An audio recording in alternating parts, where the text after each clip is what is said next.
Bonjour chers amis, nous sommes aujourd'hui le 29 septembre 2023.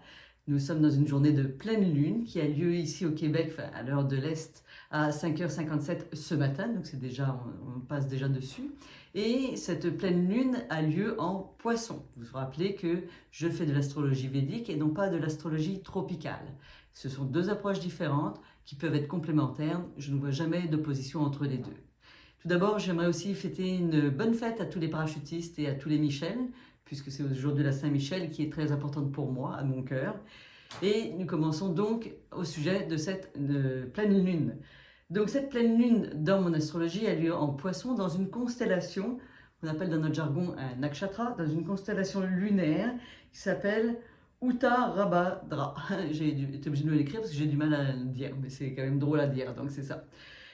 C'est une constellation, disons que dans un thème astral védique, nous avons 28 constellations différentes et celle-ci concerne tout d'abord tout ce qui est altruisme.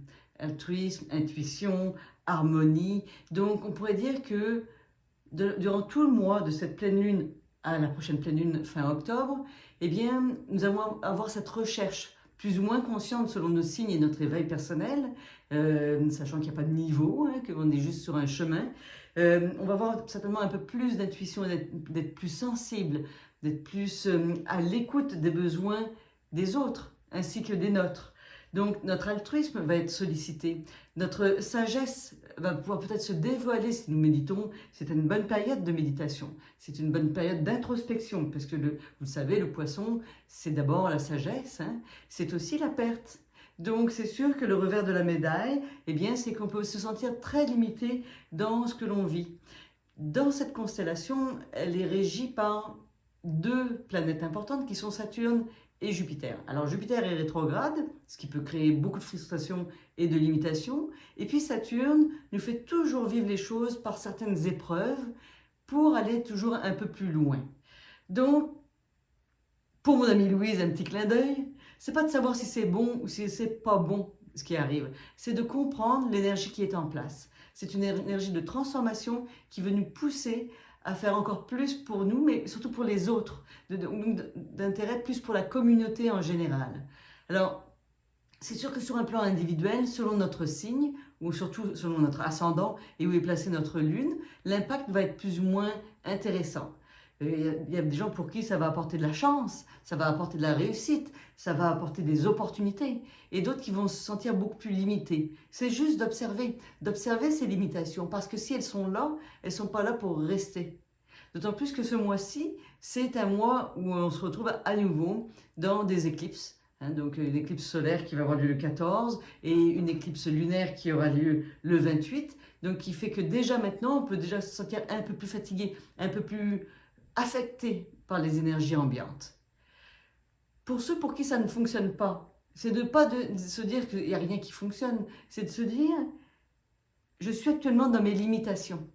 Il y a certainement quelque chose qui veut naître derrière qui est bien mieux. C'est toujours de l'observer dans ce sens-là. On a tendance, et je le vois vraiment dans mes consultations ces derniers temps, à juger. Ça c'est bien, ça c'est pas bien.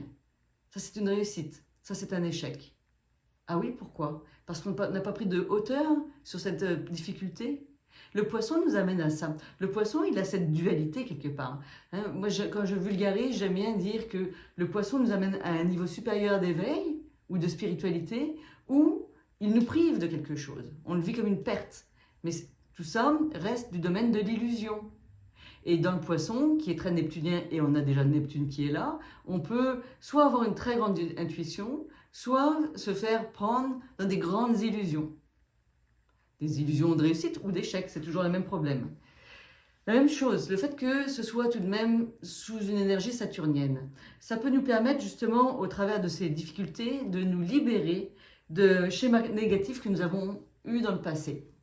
Alors, ces schémas négatifs, ils peuvent être de toutes sortes, mais moi je pense surtout à Vénus, Vénus est actuellement à la fin du Cancer, dans un endroit qui est régi par Mars.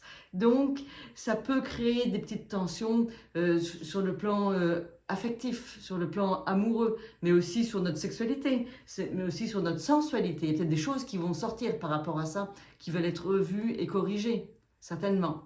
Ou peut-être bien que si on le prend sur un plan plus national, eh bien, certaines choses pourraient arriver où la population veuille commencer à créer des choses plus pour les autres. On va avoir plus envie de s'occuper des gens qui sont comme exclus de la société. Alors, ça peut être sous n'importe quelle forme. Ça veut dire que, est-ce qu'on va nous proposer d'autres formes d'exclusion comme on a vécu dans le passé, ou est-ce que c'est les plus démunis qui vont être mis de l'avant et qu'il va y avoir besoin de changer quelque chose pour eux-mêmes? Certainement qu'il y a ces deux choses-là qui pourraient arriver là. L'ascendant, au Québec toujours, avec l'heure que j'ai utilisée, se retrouve aussi en Vierge, dans une constellation qui demande aussi à briller. Donc ça veut dire qu'il est certain que ce mois-ci, selon le signe que nous avons, et surtout l'ascendant, eh bien nous allons avoir ce besoin d'avancer, de créer de nouvelles choses, mais en même temps, nous allons être sollicités par ce besoin d'introspection de la Lune. Donc on va avoir les deux. Donc, qu'est-ce qu'il faut comprendre dans ces choses-là? C'est pas de se dire, moi, c'est bon ou c'est pas bon. Ça n'existe pas le bon ou pas bon, c'est un jugement. J'ai encore un petit clin d'œil pour ma copine Louise, parce que c'était bien qu'elle me pose la question. Le truc, c'est vraiment de comprendre comment je peux utiliser ces énergies-là à mon service. C'est-à-dire que si je veux le vulgariser correctement, si ça va bien, ben ça va bien, tant mieux, on est sur une bonne pente et c'est parfait. Lorsque ça fonctionne moins bien, c'est pas justement de mettre un jugement par rapport à ce qui se passe, mais plutôt de se dire, qu'est-ce que j'ai à changer? Qu'est-ce qui fait que ça ne fonctionne pas? Parce que c'est vrai qu'on peut dire que, dans le fond, tout est écrit avec l'astrologie, mais on peut aussi se dire, comment moi je peux le vivre avec sagesse? Tout simplement. Alors pour ceux pour qui ça marche moins bien, ben, respirez ou venez me voir, on pourra faire quelque chose. Pour ceux pour qui ça marche très bien, c'est beaucoup ceux qui ont un ascendant dans le 3e décan, en l'occurrence, pour qui ça va être un peu mieux. Et bien, dans ce cas-là, ben, continuons, continuons. Moi, j'ai la chance de vous dire que par rapport à mon thème, si je le regarde, je devrais avoir un beau mois. Je l'espère du fond du cœur. Et j'espère qu'il en sera de même pour vous. Vous savez que ça me fait toujours plaisir de partager ces capsules avec vous. Si vous avez besoin de quoi que ce soit, que vous voulez communiquer, partager des choses, n'hésitez pas. Si vous n'êtes pas encore inscrit à ma chaîne, faites-le. Et je vous dis à très bientôt.